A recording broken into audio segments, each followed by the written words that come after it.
बड़ी खबर कर्नाटक से सामने आ रही है, जहां पर बीजेपी का पहला विकेट गिर चुका है। दोस्तों खबर यह है कर्नाटक में बड़ा उलटफेर होने वाला है और यहां पर एक बीजेपी विधायक ने जो सीएम है कर्नाटक के और कांग्रेस के नेता सिद्धारमैया से मुलाकात की है। इसके बाद ये संभावनाएं लगाई जा रही है, जो दावा कांग्रेस की तरफ से किया जा रहा था कि जेडीएस और बीजेपी के लगभग 15 एमएलए कांग्रेस में शामिल हो सकते हैं, उसकी शुरुआत हो चुकी है। मैं आपको खबर दिखा रहा हूं, आप इस खबर को देख सकते हैं। दोस्तों कर्नाटक में चुनाव होने के बाद भी राजनीति चरम पर है। अब भाजपा में टूट के आसार दिखाई दे रहे हैं। ऑपरेशन हस्त की चर्चा के बीच कर्नाटक के कुछ भाजपा विधायक यह संकेत दे रहे हैं कि वो अपनी मात्र पार्टी में वापस जाने के इच्छुक हैं। यानी कि भाजपा विधायक और पूर्व मंत्री एसटी सोमशेखर ने जैसे ही मुख्यमंत्री सिद्धारमैया से मुलाकात की है, चर्चाओं का बाजार गर्म हो गया है।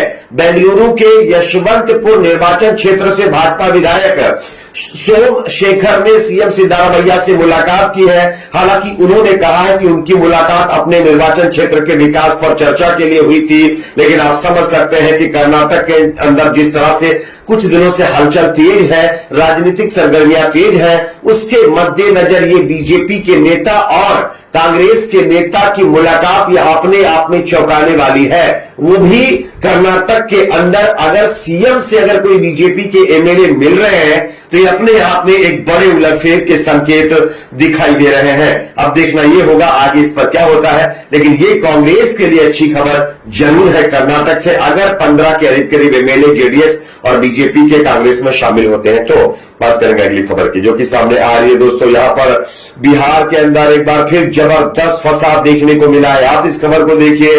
बिहार में नाग पंचमी के मौके पर सोमवार को निकाले गए महावीरी अखाड़ा जुलूस पर पत्थरबाजी के बाद कई जगहों पर दो पक्षों में झड़प की खबर सामने आई है। पश्चिम चंपारण के बगहा टाउन और पूर्वी चंपारण के मोतिहारी में 3 जगहों पर सांप्रदायिक तनाव के दौरान एक दूसरे पर बताया जा रहा है कि पथराव भी किया गया और यहां पर तोड़फोड़ की भी खबरें सामने आई है। बगहा में इन घटनाओं की कवरेज करने के दौरान एक पत्रकार भी इसमें इंजर्ड हुआ है। इसके बाद विपक्ष ने सुरक्षा इंतजामों को लेकर पुलिस प्रशासन पर सवाल खड़े किए हैं। पश्चिम चंपारण के बगहा शहर में सोमवार शाम एक धार्मिक जुलूस के दौरान पथराव में 3 पुलिसकर्मियों समेत 12 लोग इसमें घायल होने की खबर है। प्रशासन ने पर्याप्त सुरक्षा तैनात करने के अलावा बड़े बगहा उपमंडल में निषेधाज्ञा लागू कर दी, यानी कि धारा 144 लागू कर दी है। यह घटना सोमवार करीब 4 बजे हुई है, जब महावीरी अखाड़े के जुलूस पर कथित तौर पर पथराव किया गया और इसके बाद हालात बिगड़ गए और उसके बाद जो सिचुएशन बनी है वो खबर आपके सामने है। यानी जिस तरह से देश में लगातार भड़काऊ बयानों के जरिए आपस में दो धर्मों के बीच लड़ाई करवाने का प्रयास किया जा रहा था, उसमें कुछ हद तक अब बिहार के अंदर भी वो लोग सक्सेस हो गए जो समाज में नफरत फैलाकर लोगों को आपस में डिवाइड करना चाहते थे। बात करेंगे अगली खबर की, जो कि सामने आ रही है। यहां पर जो है एक बार फिर दोस्तों बीजेपी के एक नेता ने महिलाओं पर विवादित बयान दे डाला है। मैं आपको खबर दिखा रहा हूं, आप देख सकते हैं।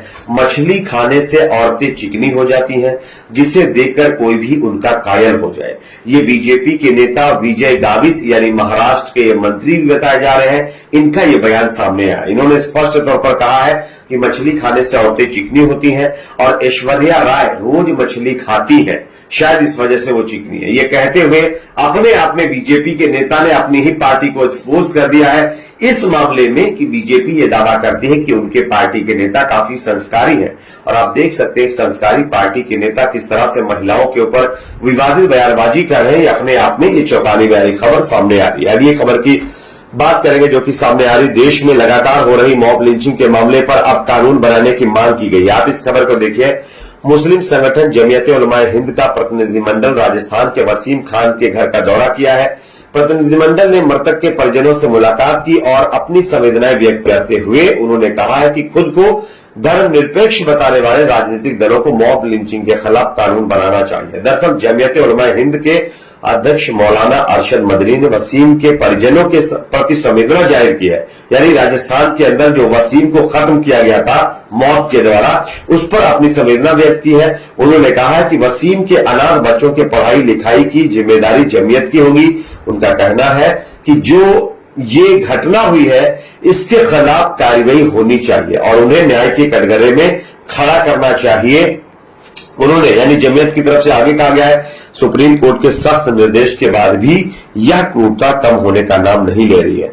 मॉब लिंचिंग किसी समुदाय विशेष का मुद्दा नहीं है, यह सामाजिक मुद्दा है। इसलिए सभी राजनीतिक दल जो खासकर खुद को धर्मनिरपेक्ष कहते हैं, उन्हें इसके खिलाफ कानून बनाना चाहिए। आपकी अपनी इस पर क्या राय है दोस्तों? क्या मॉब लिंचिंग के खिलाफ कानून बनना चाहिए? कमेंट सेक्शन में अपना फीडबैक जरूर दीजिए। बात करेंगे अगली खबर की, जो कि सामने आ रही है दोस्तों। इजराइल को एक और बड़ा झटका लगने वाला है।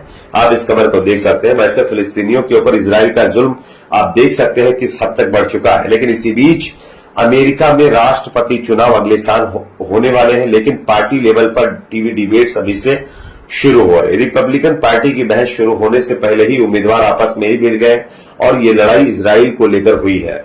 भारतीय मूल के उम्मीदवार विवेक रामास्वामी ने ऐलान किया है कि अगर वो सत्ता में आते हैं तो इजराइल के साथ संबंधों पर विचार करेंगे, जबकि निकी हेली ने कहा है कि इजराइल अमेरिका का संबंध काफी स्पेशल है, ऐसे में इसको लेकर ऐसे बयान नहीं देने चाहिए। अपने एक इंटरव्यू में विवेक रामास्वामी ने कहा है कि अमेरिका की ओर से किसी एक देश के लिए कोई कमिटमेंट नहीं होनी चाहिए, जिस तरह इजराइल को लेकर की गई है। उन्होंने कहा कि इजराइल को अमेरिका की ओर से उतनी ही आर्थिक मदद मिलनी चाहिए जितनी बाकी पड़ोसी देशों को मिलती है।